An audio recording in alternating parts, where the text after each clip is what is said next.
All right. Welcome everybody to another Saturday sermon. Feels like we haven't done this in a while, but it's only been a couple weeks. It's going to get spotty. Just fair warning for the next. We have a couple more people signed up between now and the end of the year, but with the holidays and stuff, it's just it's tough, right? It's. I feel terrible asking people to do anything during this particular time of year because I know how straight out I am. And even just an extra hour feels like too much sometimes, but we have a wonderful presentation, a wonderful sermon coming up that I'm very, very excited for. We've got Hope. See, now you got she's just telling me Hope has had a cold all week, and we were just joking about what happens when you have a coughing fit when you're having to talk to everybody, but hopefully that will not happen to her. It almost just happened to me. Hope is running one of our children's ministries. It is Wild Child, right? Wild Child Farm, is that what you call it? All right, awesome. I wanted to make sure I had the name right because I was getting you confused with it. We have another ministry that we've worked with called Grow Wild. That is those two names, and they're both children's. So I'm like, I got them confused in my head. And so Hope is running a children's ministry. She's out towards, you're like Western Mass, right? Yep. And we are psyched to hear about what she's going to talk about today. She's going to talk about, the whole idea of it taking a village to, to raise a child, which is a concept that is very, very near and dear to me. So I'm going to shut up and I'm going to let Hope take over. So take it away, Hope. Well, good morning. My name is Bona, and I'm the owner and primary operator of Wild Child Farm. And I'll kind of talk about towards the end what we kind of stand for and why, after I've kind of given you the village talk, because that was a big part of why I do what I do, was because of the idea of a village. So the phrase "it takes a village" is one that I'm sure a lot of us have heard, whether it's just out of pocket or someone says it to you, or, I'm sure a lot of parents have heard that phrase a lot as they're raising children. I'm not a parent myself, but I have heard it often in the childcare field. I've been in the childcare field for a long time now. And as you'll hear later on, I was also a foster family for many years. And so I heard it a lot during that period too. And so I heard it a lot, talking about parenting and helping families work together with their children, making sure they have a safe and happy environment to grow up in that isn't just one person that's constantly overstressed and having to fend for themselves. And, it's being there to support the child and the family as well. And you could be someone who loves your village and you utilize the village and you reap all the benefits, which is great.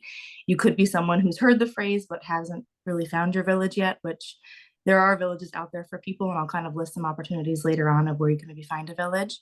And you could be someone who hears the phrase and is like, oh, that's kind of like hippy dippy stuff, like you don't need other people, you can do it yourself. And I'll get to you guys later because it's you'll actually be my first people I kind of address with that.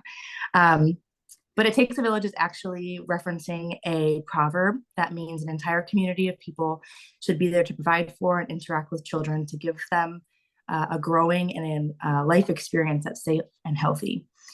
And it's usually followed, to "it takes a village to raise a child." And so given that most of my history is with children as far as the village goes, I'll talk a lot about that, but I also want to make sure that we know that it's also a blessing to families and people struggling with addiction and people with mental health disorders and anyone going through any kind of hardship. It's not just for children. And so this village can feel different and look different for everybody, and it doesn't have to be one shoe fits all.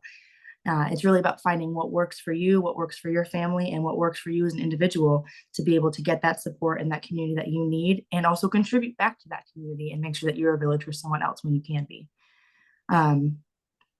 So I'll start by saying raising children is hard. And I say that as someone who does not have children yet, but saying that as someone who has raised a few foster kids for, a few months to a few years at a time. Obviously, I was a child myself at the time. So again, I wasn't doing the hard part of the raising, but also as someone who's worked with families very closely in an early childhood setting and have heard, a lot of the struggles that parents go through, a lot of the behavioral and a lot of the emotional stuff that parents deal with their children. And they really there should be a class. There needs to be something when people become parents, they should offer things to people.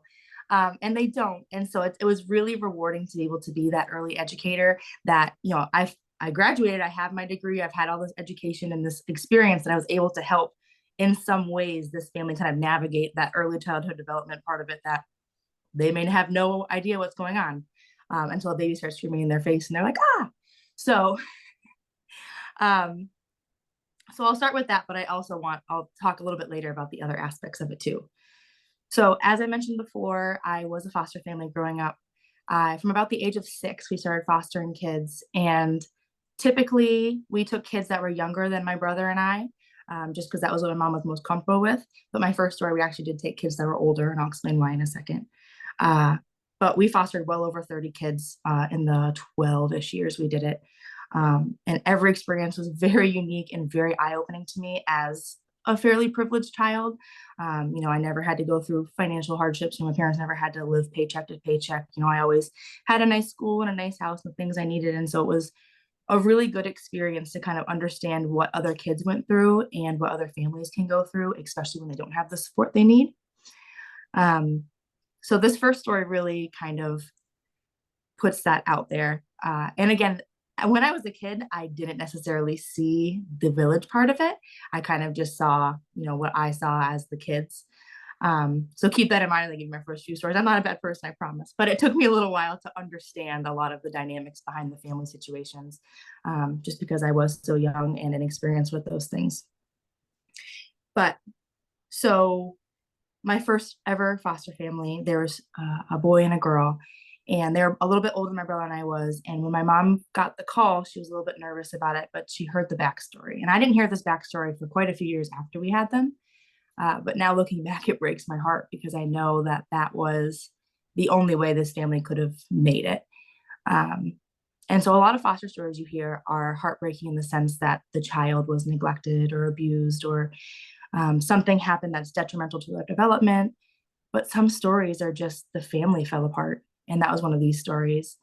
And so the mother and father were both actively in the house. They had a very, financially stable life. The children were well taken care of. And one day the dad was out mowing the lawn, and the mom looked out and he had fallen over dead. And so the mother was absolutely beside herself and didn't know what to do, didn't know how to move on from that, and actually ended up being institutionalized. And so the children were moved from the home only because there was no one left to care for them, and they had no village to support them. And so unfortunately, these people did not have any close friends or family that were able to take care of these kids.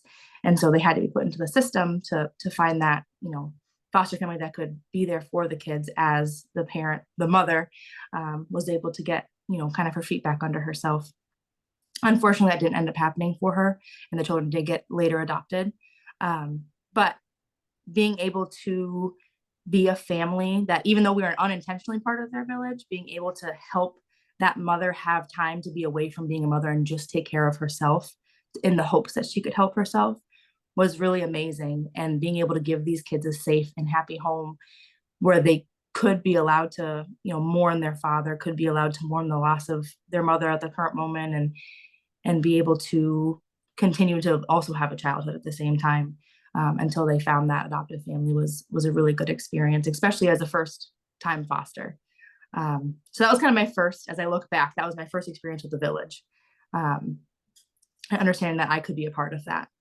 Again, I didn't realize it at the time, but looking back, that was a significant moment for me. I do have quite a few stories in here. I'm more of a storyteller than I am just giving you information. So I hope that's okay with everybody. I hope I'm a good storyteller. So a few years later, we had another foster family that was probably one of our longer stays. And we'll call her Lila. And Lila was born addicted.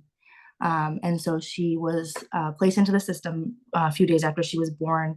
And she actually was with another foster family up until about 6 months old, and then was placed with us following it. So we didn't experience her detoxing or any of that stuff, but she did have significant delays when she came to us, wasn't sitting up yet, had a lot of trouble feeding, and some of those things that you would expect if you spent your first 6 months trying to get off the drugs and become the baby you're supposed to be. And I'll come back to the hippy dippy thing for a moment. So I believed when I was a kid, like if you can't take care of your kids, you shouldn't be having kids. And obviously now as an adult, I know like there's a lot of things people go through, and people need sometimes a break from that parenthood role. They aren't always prepared for it. They have other stuff going on, and they deserve that chance. But back then, I did not believe in those second chances. I think one strike and you're out, because I thought it was good versus bad when I was a kid. And so I hated this mom, and I had never met her, but I had such a hatred for her for letting her daughter go through this. And in my mind, I thought, how could you let your child come into this world addicted? How could you be so selfish? How could you not be the parent you're supposed to be? And I thought this little girl deserved so much better. And so I was so worried when I heard the state was trying to get her to be placed back with her mom. And if you don't already know, the main goal of foster care is for reunification with the biological parents. And again, as a kid, I didn't like that, because I didn't think that they deserved that second chance if they already had hurt their children once in some form or another. But what I didn't realize at the time is how hard you have to work to get reunification, and how hard this mother worked. And I heard stories from my mom later on that, yes, she made mistakes, but that doesn't make her a bad mom. She worked from day one after that baby was born to get clean.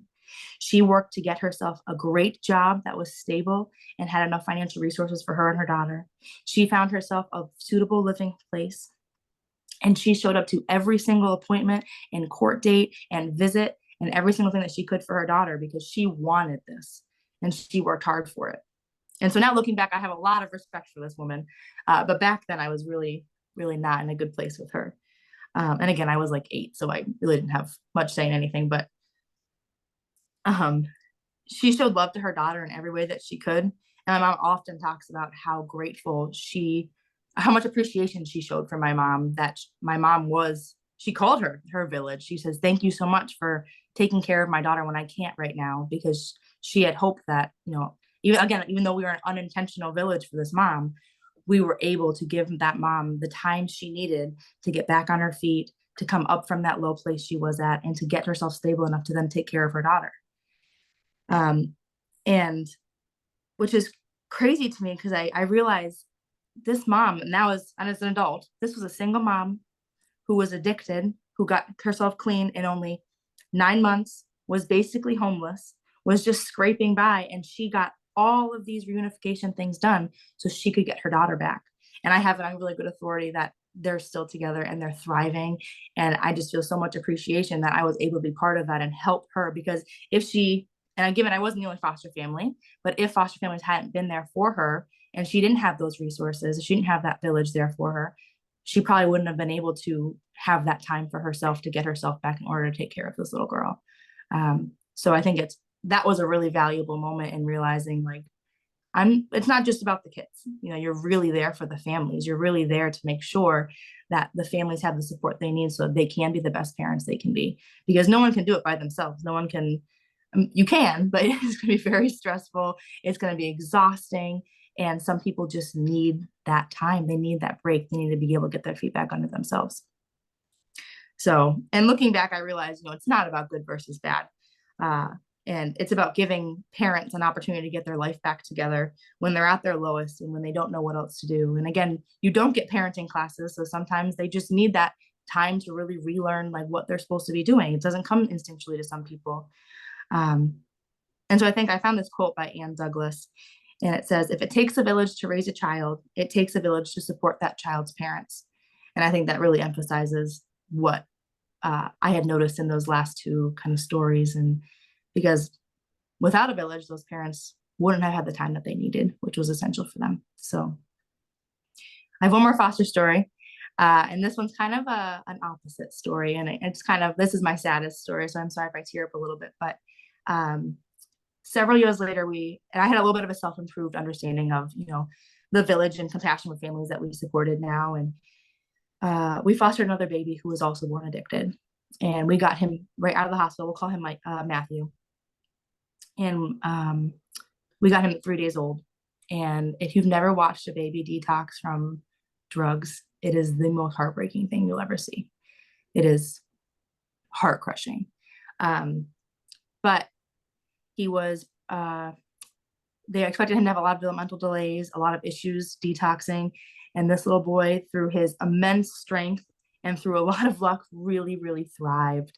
And he met all of his goals and exceeded them really quickly. He walked before one, talked before one. He was able to start communicating and using sentences by around two. He really was doing so, so well. And he had amazing cognitive and communication skills throughout the time that he had been with us. And so everyone was really, really happy with his progress, including his biological parents. And so his parents, when they had him at the time, had already had 3 children. And these 3 children had also had similar stories to his. And they were all adopted into different homes before he was born. And so once it comes to a point like that, the state realizes reunification may not be the best case scenario for a family. And so he was actually not, the goal for him was not reunification, it was to be adopted eventually. And so, but they still, highlight visitation. The state does understand how close biological children and their parents can be. So visitation is essential, making sure that they have those bonds and connections. And so I think they visited twice a month with him. And my mom stayed in contact through email and sent lots of photos all the time. And in the beginning, they did not like our family. They did not like my mom. They were a little bit bitter, but I mean, totally understandably, they had just lost their 3-day-old baby. So I mean, I can't say I'd be happy with someone taking care of my baby. That wasn't me. But as they realized how much my mom wanted to support them as well as him, they started getting more on the same page, and they shared more emails together, and we'd FaceTime with them and then get to see him more often. And we really wanted them to be a part of his early childhood, because we weren't planning to adopt him, but we wanted to make sure that they were there for as much developmental aspects as they could be. And so by the end of the stay with us, he ended up being placed up for adoption, and it was pending the termination of parental rights. And so they still wanted to fight for their parental rights. And so he was going to be placed in a foster to adopt home, but the parents were still hoping to eventually get those rights back. So it ended up being a couple from a few towns over from us. And within the first 2 months, they already had overnights lined up for Matthew, and they kept him for a week for once or twice to make sure that the family was a good fit. And we all thought it was wonderful. We were all very happy with the placement. His biological parents and us, we all loved them, until it got approved and they closed everyone out. They immediately turned off all communication with us. They immediately turned off all communication with the parents. And if you don't have experience with adoption or adoptive families, they usually react one of 2 ways when they have an adoptive child in their home. And that's either to embrace their child's past and really use it as part of their community that they had been raised and cared for the last couple of years, or they kind of shut it all out and pretend it didn't exist because they want their child to believe that it's just their family that they're a part of. And unfortunately for Matthew, the family that he was placed with chose the latter. And his bio family was then limited to 2 visitations a year, and they only received a photo once a year on his birthday, and that was mandated by the state. And so, and these state requirements were met very begrudgingly and with a lot of rudeness. The bio family felt no compassion whatsoever from that family, and they really struggled to communicate with them and get any kind of information on their son. And actually, at the same time, they actually had another baby, and so that baby was also placed with them. So now they have 2 kids with this family, and they're not seeing them at all. They're not getting any resources from them, not getting any communication. So they had a really hard time. And the biological mother actually kept in contact with my mom because it had been 2.5 years. We had gotten pretty close after that time, and asked us to go to lunch a few weeks later and sat us down and begged us with tears in our eyes to adopt him, and told us that, she would sign over her parental rights to us. So we'd have no fight whatsoever, because that was the big thing holding the other couple back from being able to adopt him, was having to fight for those parental rights. And unfortunately, we weren't able to, but she's like, I know you guys would keep me in his life. I know that he would get the love and care and the village that he needs, the support that he needs. But unfortunately, we couldn't, and we knew that he kept regressing. His social worker kept telling us, he ended up being this sweet, bubbly, personable little boy became the preschool troublemaker. He was kicked out for fighting and kicking kids and being really violent. And he regressed in a lot of his social, emotional, and cognitive aspects. He got back into early intervention. And given he had a really hard transition, it's normal for kids to regress a little bit. But I do believe that a village can be helpful in those avenues. And I really do hope that he has a new village that's there to rally behind him and support him. We wanted to be that village for her and for him, but I think that when a child especially has a transition as severe as that, as moving from one home they've known for their whole lives to a new home, they need that village to kind of transition them over. I'm not saying we should have stayed in his life forever, but having a little bit of that time to spend and to see us a little bit might have eased that transition and not had it been so severe. I think things could have gone a lot smoother for him because of that. But so unfortunately, I'm not sure how he's doing now. I wish I'd give you a happy ending to the story. But I think that kind of pointed out for me the opposite means is that when you lose your village, it can be detrimental to you and it can be really hard for everyone involved. It was hard for us, and he wasn't our child, but we had grown to love and care for him a lot. But it was detrimental to him, and it was really hard for his biological parents. And I'm assuming it was really hard for his adoptive parents because they had to go through all of those behavioral and cognitive changes. I think it really impacted them as well, that it could have been a lot smoother if they had kind of figured out a way to embrace his village for at least a little bit during that transitional period. We had a few other families when the children moved on, they would bring pictures of us with them. And so they would send us photos of their kid holding our pictures because at least it was some kind of reminder, some kind of something, or we'd FaceTime with them or something. And it seemed to help their transition. So I wish it had gone differently, but I think it kind of rings true to why a village is so important to people, especially during those transitional periods. So all right, enough foster stories for now. So a few years later on, I got kind of into the childcare world, and I really learned how much and we'll call them, quote, typical families, families that don't tend to have a lot of need for large amounts of support, need a village. And so I saw a lot of families who were really well off, who were really, really great parents, whose kids were, amazing and well behaved, desperately clinging to our village of the early childhood center that I worked. And my boss, oftentimes with prospective families and with current families, would talk about this village because there were so many of us teachers there and so many of the other families supported each other. She would post things and she'd like, let's see what our village can do. And people would just pour in the support. And it was an amazing thing to watch because I actually got to be part of a huge village this time. I got to see how this village grew and took care of all the kids that it was involved in and took care of the families, which is really amazing. And again, I saw single parents and stressed out parents and extended families that were supporting these children. And again, most of them have no training in how to be parents because it's not a thing. But they relied heavily on our expertise in early childhood and support. And a lot of them stay in touch with us for years after their children had left.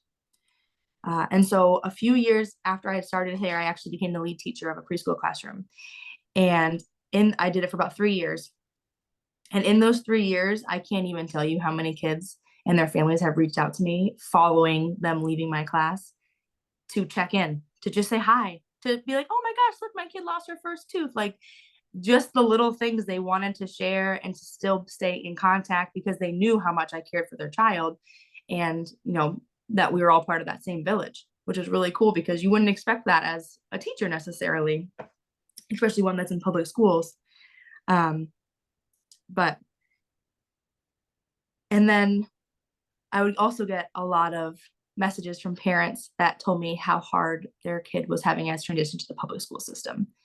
And so a big part of why I've created this ministry and why, we kind of do what we do is because of the public school gaps. There's definitely some flaws in the public school system, especially for some certain kinds of kids. And so I'll kind of talk more about that later, but that's a huge reason as to why I did what I did. And they struggled. And so I'll talk a little bit more about that after, but let's expand. For those of you who don't like talking about kids, I'll expand a little bit for a little while so we get a break from children. So before I loop back to my ministry and its purpose, the American society has created this kind of script that it's every man for themselves. And I don't know whether people all fully believe that or if you've just been told that, but I feel like from an early age, I was told that you got to figure this out. You do it on your own. You don't need help with that. And coming into my own as an adult, I was like, oh no, I can do this. It's fine. I can do it. And it's a dog eat dog world. And then basically if you can't keep up, you're left behind. And that's not how it should be. And, when children do that, we talk about, programs like No Child Left Behind. I'm not sure if that's only a Massachusetts program or a national program, but they do a lot of different things, even in public schools, to make sure that these children, if they're drowning, they have someone there to make sure they get scooped up. And, theoretically, these are all things that should be working, but things that help these kids keep getting pushed along and learning. But what happens when we turn 18? Do we just become less human, less that we need love and care and community? Because that's what it feels like sometimes, is that you're on your own now. There's no one looking out for you. You don't have a routine of school to go to. You don't have, those programs of sports and music and art classes that you coexist with other people. You just are kind of on your own. And so I have some pretty staggering statistics that I found the other day when I was researching this. And so I'm just going to read some of them off to you. They're in no particular order whatsoever. But just to hear them is kind of mind-boggling, and to realize how many people could really utilize a village. So over 50% of Americans live paycheck to paycheck, and 78% of Americans struggle with their financials, and they struggle so much with it that they are self-diagnosis, like very stressed about it. About 50% of people with mental illnesses are affected by substance abuse. More than 20 million Americans abuse alcohol. About 29.5 abuse drugs. 29% of Americans have been diagnosed with depression at some point in their lives. 584,000 people are without a home. The average person's credit card debt is $6,000. 44% of Americans struggle to pay health insurance or can't afford it at all. And remember, these are all just American statistics. 43% of Americans struggle to afford childcare, and even more at that, to afford quality childcare. 72% of Americans have health issues due to excess stress. Young adults between the ages of 18 and 24 have the highest rate of mental health conditions at 36.5%. People aged 26 to 49 have 25.5%, and people 50 and older have about 14.5%. 1 in 3 women and 1 in 4 men have experienced rape, physical violence, or stalking in their lifetime. 41% of people are currently undergoing therapy. And 25,000 people age out of foster care every year. And I don't know how much you know about foster care, but again, I know quite a bit given my experiences, but when you turn 18, you're kind of just kicked out. There's no more support. And so these are very young adults who have no one else to turn to. And so all of these statistics, all of these adults are oftentimes without a village. These people are struggling, and they don't have the people they need to support them. And so it begs me to ask you if you've ever felt alone, like there was no one you could turn to when you needed to, or felt as though you shouldn't be asking for help, that you should be doing it on your own. And just know that everyone needs support, and that everyone needs to have a village or a community to be around them and rally behind them and support them when they need to. And when I was writing that, it made me think about COVID. And we don't like to talk about COVID because COVID wasn't a great time for a lot of Americans, a lot of people in the world, but we all have our own stories about the struggles that people went through during COVID, with our children, with, our own mental health, with being able to communicate with others, being out of a job. And, we didn't want to reach out because we knew so many other people were struggling. We couldn't visit our family when they were sick. We were scared of hugs and being too close to anybody. And we were lonely. We were isolated. And so this was kind of my experience of finding how important my village was to me. So I've had experiences with being part of a village, seeing a huge village work together. And now this is kind of my realization that, hey, I'm a pretty physically and mentally healthy adult, and I'm struggling without my village. And so that kind of opened my eyes to, it's not just people who are, you know, in, mental crises that need help, not people who are just addicted, not people who are just children. Everyone needs someone to be there for them. Everyone needs some kind of village. And so here's my little COVID story. So I was living with my grandmother at the time, March of 2020, who was recovering from surgery. I was in the middle of my student teaching year, and it was going great, and I was loving my kindergartners. And COVID in my area went from casual conversation to, hey, have you heard of COVID? To shutting down our schools in a week. And so all of us were kind of very shocked, I'm sure, as most of America was, by the kind of suddenness. And so when my student teaching was delayed for 2 weeks, we all know how that went. I needed to move out of my grandmother's house because I was still hoping to return to my childcare job and student teaching soon after. And she felt unsafe with me being there. And I also couldn't move in with my parents because my mom had a pretty severe autoimmune disorder that she also felt unsafe with me working with children. And so out of fear of hurting my family, I ended up moving with my boyfriend at the time, which was an hour away from all of my friends and family. And I'd only known him for a few months. And it was right after my 22nd birthday. So it was definitely an all new experience for me. Definitely something I wasn't expecting, 2 weeks prior. The relationship unfortunately became abusive pretty quickly. And within a week, I knew I needed to leave. So I packed my car and left in a single day while he was at work, and didn't really have a plan. But luckily, my parents, they kind of do house renovations, and they had been halfway through a condo renovation, which is actually where I live now. I ended up buying it. But at the time, it was like a half, it was a gutted kitchen. I had no stove, no running water, no microwave. And I was living out of a bedroom upstairs on an air mattress and a cardboard box as a nightstand. And so that was my life for a few months, which again wasn't the hardest part of it. The hardest part was not being able to see the people. Luckily, it was closer to home. I only live about 10 minutes from my parents now. But again, I couldn't go visit them. I couldn't see them. I had to stick to FaceTime. You have to stick to, socially distance walks across the street. And it was hard. It was really hard. And I think about all the people that had it even worse off than I did, that were already so far from their families, that already have, struggles finding a village, that, relied on places like a church or like sporting teams to be their village, that they couldn't see them anymore. And realized that, everyone needs that. And even my closest friend had actually been kind of pushed into this deep depression because her village, her family disapproved of some of the safety choices she made during COVID. And so they kind of kicked her out of the house as well. And so she ended up becoming really hard to contact. And so losing some people in my village at that time also made it really hard. And I know that she needed it. I couldn't be there for her as much as I wanted. She couldn't be there for me as much as I needed. And so I know for everyone it was a hard time. But after that experience, I can't even imagine how much addicts or people who are homeless or people in tough financial situations make it through without a community behind them. Like, that just seems wild to me now. And it gave me so much more respect for places like AA, for community centers, for churches.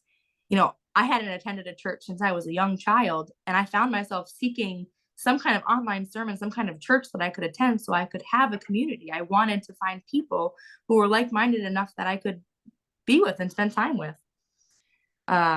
So it definitely was an interesting, eye-opening time. And I'm glad that that's, all in the past now, and that we all have been able to reconnect. Hopefully most of us have been able to reconnect with our villages after that.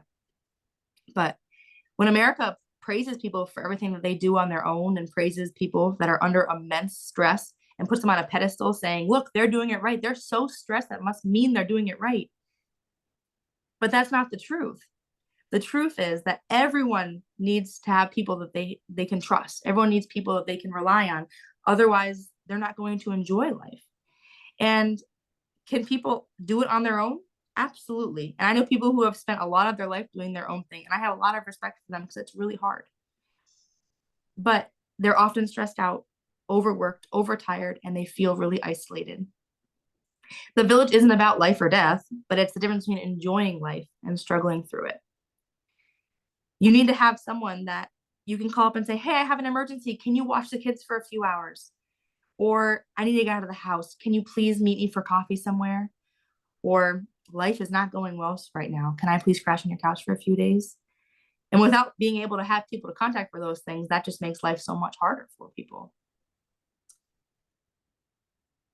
And so think about the people that you currently have in your life. Do you have one person in particular that you go to when you're frustrated? Do you have one person when you need a break from life that you seek out? Maybe another when you need more personal help? Take a moment to think about your village, who's part of it, and how they might impact your life. And if you don't have a village, I urge you to find a community, and you can do so through a church, through sporting teams, through hobbies, and even Facebook groups. It can start really small. You don't have to have a huge village, but having one person can make all the difference. And when you need that support and when you need that understanding and that compassion. You don't need to be the most active member in a community, and you don't need to have a lot of communities. You don't need to stay in a community long term. But like a lot of people in your village, one extra person can make a huge difference. So I also urge you to think about how you can help broaden your community and others' community. And most of them cost us just our time. They don't cost us any money. Things like donating your time at a homeless shelter or soup kitchen, volunteering to help at a fundraiser, making care bags, keeping them in your car to hand out to people who are homeless, baking cookies for an AA or an NA meeting, buying gifts on a foster child's wish list, giving blood or joining a bone marrow registry, checking on your neighbors and family members, just offering your ears if they need to talk, donating your old clothes, smiling, seeing a stranger and smiling. You could be part of their village for just that day, and it could make all the difference in their life. And making people feel like people, getting off your phone and being present with who you're with, even if they're not someone you're close to, being able to talk and communicate with that person can make them feel like a person for even that day. So, and not only doing this won't only really grow your village, but it also grows other people's as well. So I want to end my sermon today with one more story. And so this story is current, and it's about my children's ministry and why I do what I do. And so this is kind of my full circle of coming back to this. So I always knew public school wasn't going to be the place for me. I did okay in public school as a kid, but experiencing so many of the parental concerns when their children left my classroom and student teaching in public schools for a few years, I saw so many holes that needed to be filled, so many kids that were struggling, so many families that didn't know what to do and relied on an overworked and overwhelmed school to fix it for them. Over my years, I had a lot of challenging students in my class, as most teachers do. It's not irregular to have challenging students in your classroom. But I actually became known as a classroom that I was the weird class because of my way that I would teach, and because of my more unorthodox teaching philosophy. I would tend to be the one that teachers, we were allowed to choose what classroom we wanted our students to go in, and the younger teachers would send their children they knew didn't fit the public school mold, didn't fit that more standard, you need to sit down and listen. The ones who had more social emotional problems, ones who had more behavioral problems would tend to come to me so they could have time to kind of figure themselves out and grow from there. But especially with early education elementary students, they need to feel at home enough where they can misbehave, which sounds crazy because usually teachers don't want behaviors in the classroom. And again, if you're a public school teacher, you really can't have them because you have so much that you have to get through in a day. Whereas as a flexible preschool teacher, I was able to kind of give kids that flexibility and that patience they needed. But it's so important for them to be able to feel comfortable to make their mistakes both at home and at school so they can learn from both places. Because again, there's no parenting handbook. And so when a child misbehaves at home, the parent might not know the strategy that's going to help benefit that child. And so if they do it at school, we can try different things that we've learned, that we've practiced, and then share it with the families and kind of work together to figure out what's best for that child. And so I had several parents reach out to me and tell me how much their children's behavior actually improved at home throughout the year, and which was always the best compliment because I knew that meant the child was growing as a whole child. They're not just being good at school because they're scared of me or because they want to impress me. Like, they're growing as a whole person. But anyway, as most schools tend to work, I only had children for about a year in my class. And in that year, I'd see so much progress, no matter how severe the behavior was in the beginning. I'm talking like swearing at me, throwing punches at me, chucking their belongings at me, trying to like physically hurt my body and other students. And by the end of the year, they would exceed almost every single expectation set forth by our special ed coordinator. And before I left, I tried my hardest to share strategies with the families, and I write letters to their future teachers and give them strategies that I used in the classroom to help them be successful. And I slowly prepared their little minds and bodies from into the public school mold, which doesn't always fit a lot of those younger kids. And I would cry because without fail, these kids would struggle the next year. And it's nothing against the teachers. It's nothing against the system as a whole or the school as a whole. It's the system. The system is not built for all children. And these kids just weren't cut out for the strictness, weren't cut out for the schedule or the number of students that are in their class. They needed the individualized attention. They needed the movement breaks. They needed the free play. They needed to be able to learn at their own pace and learn how their bodies could handle it. Not everyone learns the same. And so I kept getting messages from these parents saying, I really wish that your school went past preschool. Like we'd give anything for your school to be able to go until, sixth grade, fifth grade, whatever they would say. And so I wanted to be that space. And so I had made myself a goal that I would find a place and to be a place for kids to be able to be kids and also learn and be themselves and not be thrown into a system that didn't fit them. And so I created Wild Child. And I created this space and this community and this village, if you will, for these kids and families that they've definitely been needing. And so I serve as a home education center for students ages 3 to 12.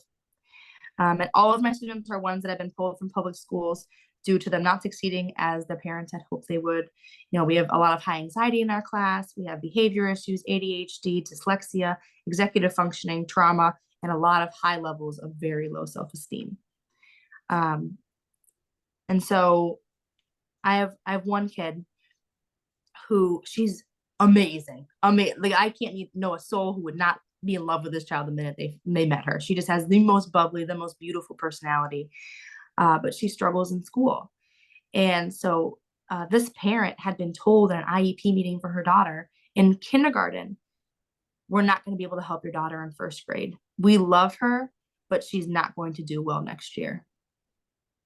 That's heartbreaking for a parent. It's heartbreaking for me to hear. I'm not even her parent. And so they reached out to me when they saw what I had posted. And the dad walked in the other day and saw his daughter sitting with her math book. It was a free play period, and she was purposely choosing to do math. This was a girl who avoided academics at all costs because she just wasn't confident in herself. Was sitting with her math book, reading through her hundreds chart, playing games and practicing them on her own. And he looked at me with such admiration for his daughter. And I asked the daughter, I said, do you want to show dad what you've been reading? And she started showing him the 5-letter word blends that she's been working on. And this was a girl a month ago that couldn't read CVC, which are 3-letter words. And she showed her dad that and a book that she's been reading and asked him, can I take this home? I want to show you how I can read. And on the way out, he looked at me and he said, I thought she'd always hate reading. I can't wait to hear this. And so she's been given the space to be herself and to learn and to practice things on her own. And she's thriving. She's absolutely loving the way that this is set up. And again, my school's not going to, or my program's not going to be for everybody, but it is for those kids who need it. And so I do have one more little school story. But I have another little girl who just started about a month ago, and she has the most upsetting public school experience stories you'll ever hear. Mom was telling me about it when she first toured, and it broke my heart. Like, this little girl is so sweet and just wants to please people, and they were essentially emotionally like just beating her down, and it was so sad to hear. And so when her mom enrolled her, she said, I don't even care if she learns nothing this year for academics. I couldn't care less about that. I want my daughter to feel safe and loved and to gain confidence and to make friends, because this girl has not had really any friendships because she lost out on one of those social emotional skills because of both her experience and she was a COVID kid during those times. she was a COVID kid during preschool and kindergarten where you learn those skills. And she really struggled with making friendships in the beginning. And about a week ago, she played with all of the kids. There was a whole big cohesive game for an hour and a half. I skipped what we were supposed to be doing that afternoon because she was just playing so beautifully. I was like, just keep going. We're good. We're good. We don't need to do anything else today. And I texted her mom, and her mom arrived at the school in tears, so happy that her daughter had been playing with these people. And I even took a little video and I was showing her. And I said, look at how beautifully she's playing. And she just could not be more excited for her daughter to be able to have that experience as an elementary student where she wouldn't be getting that in other schools. You know, it would still be being pushed along in the academics. And the other day, her daughter came up to me, and again, she hates academics because it's hard to like academics when they've been pushed on you and you're not ready for them and you struggle with them.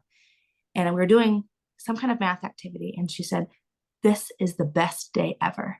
And I told her mom that, and her mom goes, "You have no idea what that means that she said that about a school day." And so I feel really blessed to be part of this amazing community of families, and so grateful they're part of my village as well. I'm actually pregnant now, and so I know that going into this, I'm going to have, you know, my own child coming into this community of loving parents and loving children. And I actually had a parent tell me the other day that my child, this is my first child, is going to have the best older siblings that they could ever wish for, because they know that these kids are going to love this child, and that, you know, all the parents are going to be like aunts and uncles because we are such a tight knit community. And I'm really thankful that I found Fifth Element and have all of you guys and Jess and Jordan, because I would not be where I am. I would not be able to offer this to families and to be able to be this village that I could have created without them. So I'm so grateful for my village, and I have no greater respect for those that understand that it really takes a village. So thank you. Oh, congratulations. Thank you. Casually dropping that in there. I went to the end. Oh, that's so sweet. Thank you. How far along are you? 15 weeks on Monday. Oh, nice. Oh, Are you Yeah. getting to like the better time? That's Yes. usually the second trimester, right? Yeah. Okay. Yes. Oh, yes.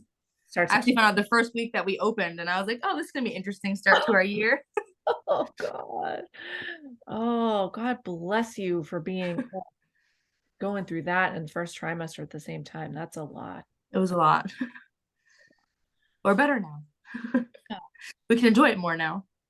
Thank you so much. I really resonated with, you know, when I mean, there's a couple different areas in my life where village shows up. Obviously, I'm a single mom, so that's a whole thing in itself. But I'm also in AA, and when you were talking about the you know, COVID and everything, I can tell you firsthand that I got sober about 9 or 10 months before COVID hit, and I thank God, and I'm not even exaggerating when I say this, like I thank God every day that I got in under the wire, because I cannot tell you how devastating it was for the AA community.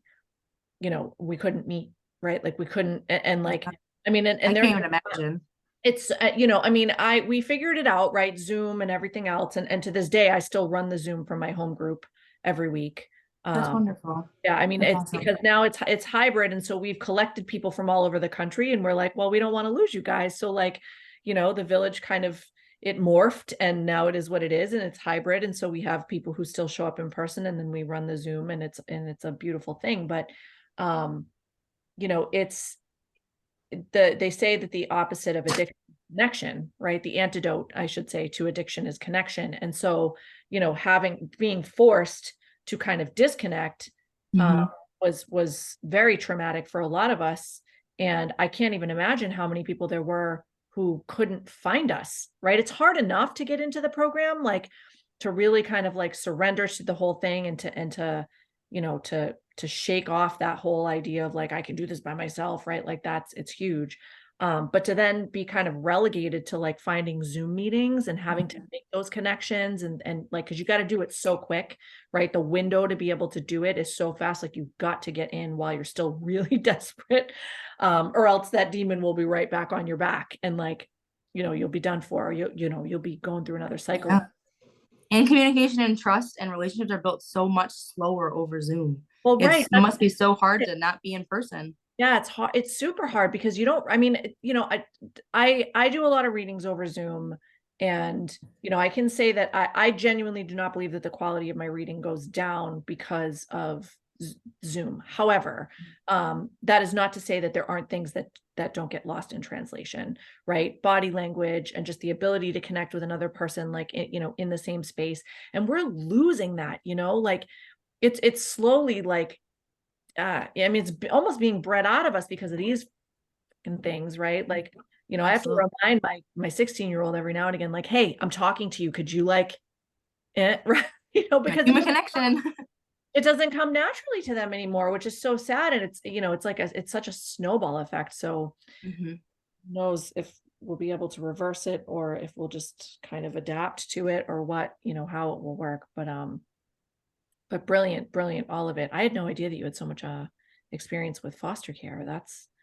Well, I'll have to pick your brain about that someday too. Anytime. Yeah. I've Yeah, got I lots of really stories. loved hearing those stories. So thank you. And you are a very good storyteller. I'm Oh, good. like, I'm out with my son and I'm like crying. And I'm like, I'm not crying, you're crying. So, I didn't make you um, cry. oh, it's so good.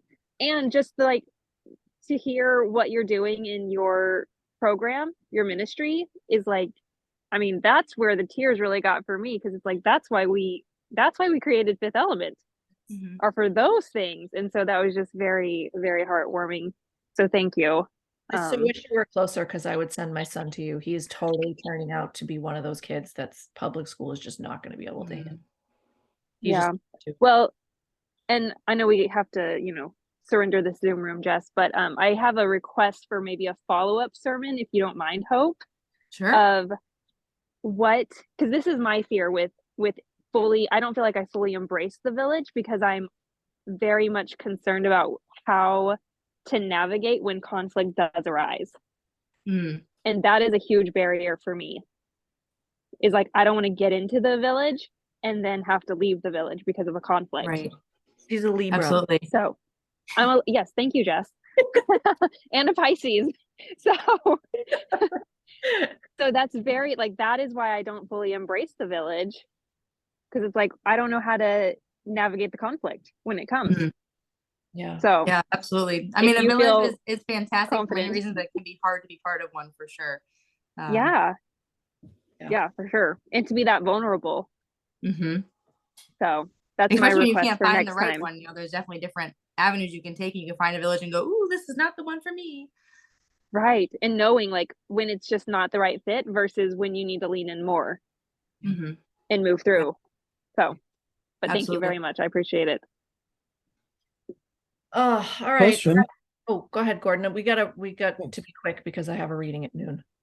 okay, sorry.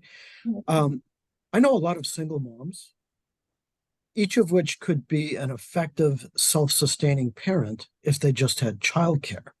And I'm wondering if the whole concept of community and village extended to something like the equivalent of outpatient care, where a mom could participate in the community, offer something in exchange for childcare so that they could work and provide for their, little atomic family.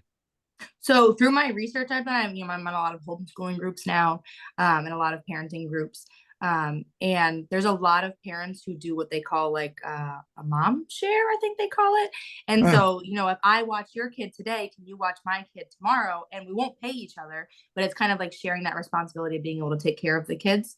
If you find a parent who works third shift and you work first shift, it might work really well for you to take care of the kids during the day and for them to do it at night. And so if that's an issue for some of the single moms, there are resources out there and there are other childcare places.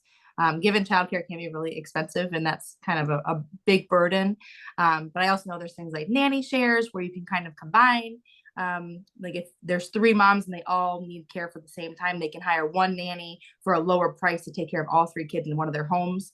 And so there definitely are options for those parents to find even a small village to start out with, to find childcare during their working hours. Yeah. awesome. Thank you. Mm-hmm. All right. Hope, thank you so much. Of course. Thank you for having me. Oh my God. I'm going to reach out to you because I'm going to send you a little care package. Okay, thanks. All right, thank you all for being here. I'm sorry, I hate to rush off, but somebody actually booked a reading at noon today, so I have to get my astrologer hat on now. It was great to see you guys. Enjoy the rest of your weekend, and we will be in touch soon. Great. Awesome. I hope you have a Bye. Have a good stellar weekend. session with your Thank client. you. Yes, good luck. Right. Bye-bye. Bye. Bye.